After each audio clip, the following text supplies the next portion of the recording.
Nothing you meet is random. It's all connected. What if the moment that changed everything felt like it wasn't real at all? The room had no clocks, no windows, just shelves of rare books and a cracked piano no one ever played. She was already there when he entered, reading something she didn't seem to care about, wearing a black turtleneck, no makeup, hair up like she didn't plan to stay long. He wasn't supposed to be there either. A cancelled meeting, too much silence in his apartment. He wandered in without thinking. Their eyes met only when she looked up and said, "You're the type who walks into rooms like they owe you something." He blinked. She returned to her book, and just like that, something in him folded. "I'm not," he replied. "I just never know how long I'm welcome." She smirked without lifting her eyes. "Then you must be exhausting to love." "You've been there, haven't you?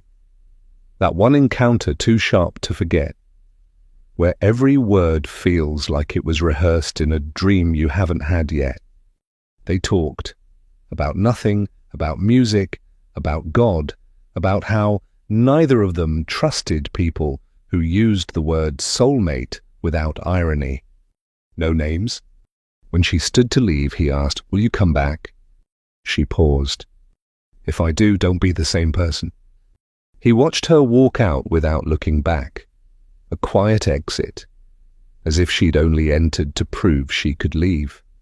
And as the door closed, he realized he hadn't asked her name, only memorized her absence. He didn't expect to see her again. But 3 days later, same bookstore cafe, same hour, she walked in like time hadn't moved and sat across from him like it had. No greeting, no smile, just, "You stayed the same." He tried not to. He'd worn a different jacket, ordered tea instead of coffee, carried a book of poetry he'd never finished. "I thought about what you said," he offered. She raised an eyebrow. "Which part?" "The exhausting to love part." She tilted her head. "And?" "I think I am." She said nothing, just stared, not at him, through him, like she was reading the chapter he didn't write. "Then, do you always want to be understood that fast?" He paused. "No, I just don't like feeling misread." "You've felt that, haven't you? That fragile tension between being seen and being exposed." They didn't flirt, they unraveled. Conversations spiraled, childhood smells, first betrayals, the taste of regret that never fades. "Do you believe in archetypes?" he asked. She shrugged. "Only the ones we create to avoid being responsible." There it was again, that hum, like her voice came from somewhere deeper than her throat. They sat in silence. Then suddenly she stood. "I shouldn't come here again," she said. "You're too good at pretending this means nothing." He opened his mouth, but she was already gone. Not vanished, not dramatic. Just gone, like people do when they know they've been seen too clearly. It wasn't planned. He saw her again on a Friday night. She was alone, sitting in the farthest booth, a half-drunk glass of red. Her eyes said nothing, but her hand waved him over. No words for 10 minutes, just music, low and jazzy. Finally, "Do you still want to know my name?" He nodded. She said it. It didn't land like he thought it would. No symbolism, no echo, just a name. He said his. She smiled. The nameless version of you was quieter. Later, outside, the air was cold. She lit a cigarette. "I don't do relationships," she said, "but I don't mind warmth." Then she kissed him, not softly, not romantically, like someone trying to confirm something about herself, not him. "You've been there, haven't you? Where touch feels deep, but presence doesn't." They ended up at his place, not frantic, not messy, just two bodies trying to feel what their minds couldn't name. After, she lay on his floor, still dressed, eyes on the ceiling. "You want to believe we're meant," she said. "I can feel it." He didn't answer. Because yes, he did. He thought the ache meant alignment. That pain meant poetry. That her silence meant she was guarded, not gone. She sat up, pulled on her coat. "I like you," she said, "but you're building a cathedral from a conversation." He watched her go.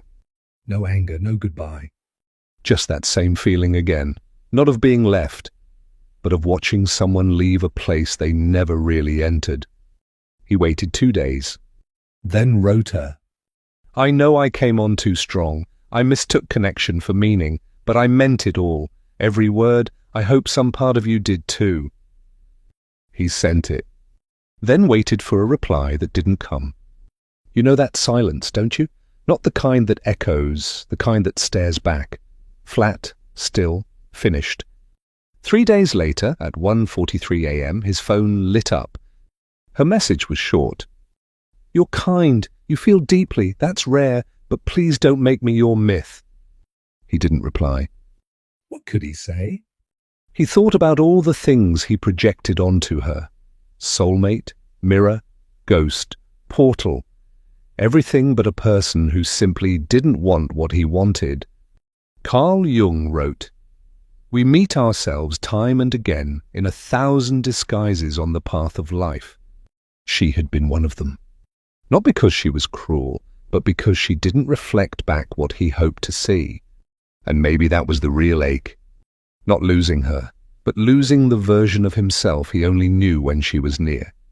That night, he deleted her number, not out of anger, but as an act of returning. To the man who mistook longing for love, silence for depth, mystery for intimacy. And for the first time, he whispered something to no one. It was me. I wasn't in love with her. I was in love with the man I believed I could be. When she looked at me, "Do you even know what you're avoiding?" Her voice didn't rise. It landed like a feather, but one soaked in truth. They were standing in the cafe again, same corner table. But this time, the silence between them wasn't contemplative. It was punishment. He looked at her, but not really. His eyes flinched away. "I'm just tired," he said. She laughed, softly, sadly. "No, you're afraid. That if you truly looked at me, you'd see yourself." She had always spoken in symbols, but this was the first time it cut. He wanted to walk out, to dissolve, but he didn't. "I don't want to lose control," he admitted. "That's the thing," she whispered. "You never had it. You were never in control, not of your image, not of your shadows." That word again, shadows. She had once told him that every man projects his anima onto a woman, his inner feminine, his unlived depths. He thought she was just being poetic. But now she was disappearing before him. Not literally, but emotionally. Her presence used to feel magnetic, impossible to ignore. Now it was retreating like fog under daylight. "You loved the reflection of me in your mind," she said, "but you never touched the real me." He reached across the table. For the first time his hand trembled, but she didn't meet him halfway. She simply stood up, eyes soft. Not angry, just done. "You won't lose me," she said. "You already did." She left him with nothing but a chair, still warm, and a scent he would chase for years. What do you do when the person who saw you walks away? Not the version of you you show the world, but the one hidden beneath your masks. The one even you avoid. He didn't sleep that night. He sat alone on the edge of the hotel bed, back hunched, staring into the dark window as if it might talk back.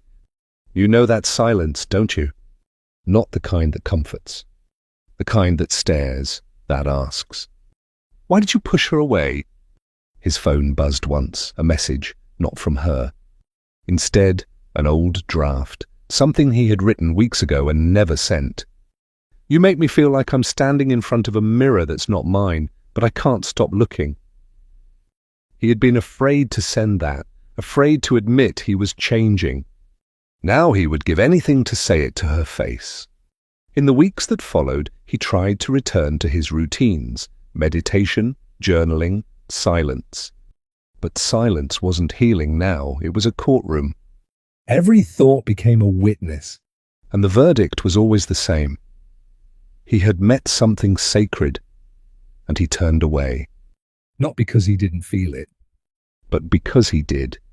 Too deeply, too much. You see, it's not that people don't recognize truth when it stands before them. It's that they look away before it burns away everything they thought they were. What if the worst kind of regret isn't losing someone, it's realizing you lost yourself in the process? He moved into a smaller apartment. No mirrors. Not because he was ashamed of his face, but because he could no longer meet his own eyes. You ever done that? Removed reflections from your life because they spoke too loud? She hadn't reached out, not once. But somehow, it wasn't rejection that haunted him. It was absence, like a temple suddenly emptied of its sacred fire. The silence wasn't just outside now, it was inside him. Every time he touched his journal, the pen froze. Not because he had nothing to write, but because he didn't know who was writing anymore. One night, in a lucid moment of quiet, he lit a candle. Not for prayer, but to see what shadows might return when light was reintroduced into a life that had been dimmed. He whispered, as if to her memory, I thought I was protecting myself by leaving first, but maybe I was running from the only thing that ever saw me clearly. No reply, of course not. But something cracked open, not outside but inward. A dream came the next night. She wasn't in it. But he was, barefoot in a vast black forest, chasing a light that didn't flee but circled him like a test. He awoke not with clarity, but with ache. And sometimes that ache, when honored, becomes the doorway. Not back to her, but back to himself. You've been waiting for a sign, haven't you? The question hung in the air like a shadow no one dared to face. He sat alone in the dim light, staring at the screen that held a message he couldn't bring himself to open. That morning, the notification blinked. A name, a place, a phrase he had dreamed of, but dismissed as fantasy. Instead of clicking, he shut the device. That refusal marked the beginning of his fall. Small things began to unravel, forgotten keys, missed calls, moments slipping through his fingers like sand. Then came the strange familiarity, déjà vu, that laced his every step, turning ordinary streets into labyrinths of memory. Strangers whispered words he had never heard, and melodies from a childhood long buried haunted his mind. One evening, as he passed a cracked mirror, his reflection blinked before he did, unsettling in its autonomy. A ripple of panic surged within. Was he losing himself, or was this the shadow he had long ignored finally surfacing? He tried to laugh it off, clinging to the illusion of control, but the mind is a fragile thing. Sometimes denying truth only hands power to the darkness waiting beneath. He stopped running. The corridors of his mind closed in, corners folding into darkness, leaving him trapped in a room with no doors. Before him stood not a monster, but a version of himself, hardened, silent, and infinitely cold. The shadow he had evaded for years now stared back with unblinking eyes. You asked for truth, the shadow whispered, but only the kind that comforts. He wanted to turn away, to escape the weight of his own reflection, but the walls bore down with memories long suppressed, every secret, every silence, every lie rising like ghosts to accuse him. What you denied, the shadow said, became the cage.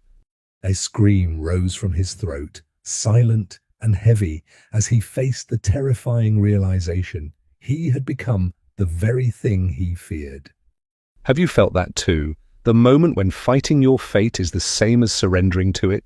The ache of losing yourself in the story you tell to avoid pain.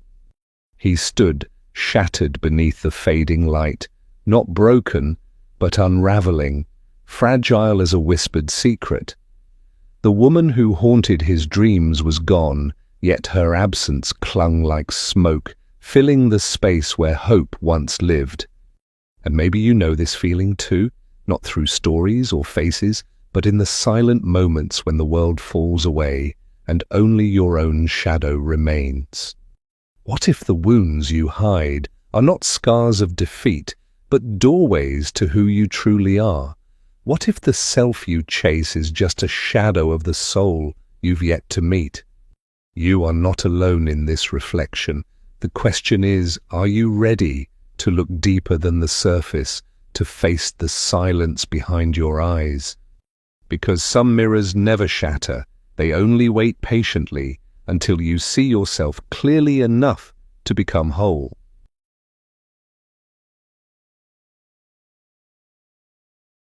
If this stirred something within you, maybe it wasn't just a coincidence. The journey inward begins in silence.